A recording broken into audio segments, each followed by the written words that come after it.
അമ്മ പറ അമ്മ, അമ്മ പറ. എന്ത് പറയാൻ? എന്ത് പറയാനാടി നീ പറയണേ? എത്ര വിശ്വസിച്ചതാടി നിന്നെ. കണ്ടില്ലേ, ബാഗൊക്കെ ആയിട്ട് ഇരിക്കവള് ഒളിച്ചോടാൻ. അപ്പുറത്തെ ഇപ്പുറത്തേക്ക് ആൾക്കാർ പറയുന്നത് കേട്ടിട്ടുണ്ട്, ആ വീട്ടിലെ പെണ്ണ് ഒളിച്ചോടി പോയി, ഈ വീട്ടിലെ പെണ്ണ് ഒളിച്ചോടി പോയി എന്നൊക്കെ. ഇനി നാളെ എന്റെ മോള് ഒളിച്ചോടി പോയി എന്ന് നാട്ടുകാര് പറയല്ല. എന്റെ ഈശ്വര, കണ്ടില്ലേ ബാഗൊക്കെ ആയിട്ട് ഇരിക്കുന്ന അവള് ഒളിച്ചോടാൻ. ഞാനായത് എവിടേക്കും പോയില്ലല്ലോ അമ്മ. ഒരേലക്കം അങ്ങോട്ട് തന്നാലുണ്ടല്ല. പിന്നെ എന്തിനാടി പേട്ടിയും പ്രമാണായിട്ട് ഇരിക്കണ നീ അവിടെ?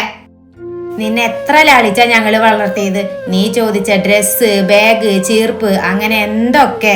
എന്തെങ്കിലും കുറവ് നിനക്ക് വരുത്തിയിട്ടുണ്ടോ? ഒരു ചിക്കൻ കറി വെക്കണം വെച്ചിട്ടുണ്ടെങ്കിൽ സാധാ കോഴി അവൾക്ക് പറ്റില്ല, നാടൻ കോഴി തന്നെ വേണം, അല്ലെങ്കിൽ അവൾക്ക് ഛർദി.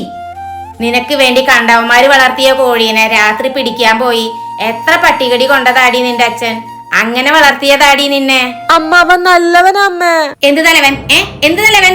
ഇപ്പൊ നല്ലവനായിട്ടൊക്കെ തോന്നും, നല്ല സൂപ്പർ ഹീറോ ആയിട്ടൊക്കെ തോന്നും. കല്യാണം കഴിഞ്ഞ് കുറച്ചു നാൾ കഴിയുമ്പോ അറിയാ അവരുടെ തനി നിറം. അപ്പ നീ ഓർക്കും അന്ന് അമ്മ പറഞ്ഞത് കേട്ടാ മതിയായിരുന്നു എന്ന്. ഈ കണ്ണാപ്പീനൊന്നും വിശ്വസിച്ച് വരേണ്ടിയിരുന്നില്ല അന്ന്. നിന്റെ അച്ഛൻ ഇതറിഞ്ഞ മരിച്ചു പോകും മോളെ. ഏതാടി അവൻ? എന്താ അവൻ ചെയ്യണേ? പഠിച്ചിട്ടുണ്ടാ അവൻ? അമ്മാവൻ പുറത്ത് കാത്തുക്കുണ്ടമ്മ. പുറത്തുണ്ടാ? എന്നാ വിളിക്ക്. വിഷ്ണു.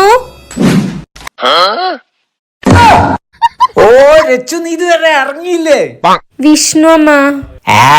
വിഷ്ണു എന്ന് പറയരുത്, ഷാഡോ സ്മോക്കി, അതാണ് എന്റെ ഇൻസ്റ്റ ഐ ഡി നെയിം.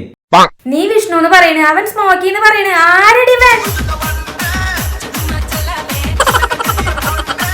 എന്താടി ഇവൻ ചെയ്യണേ? It's style Andy.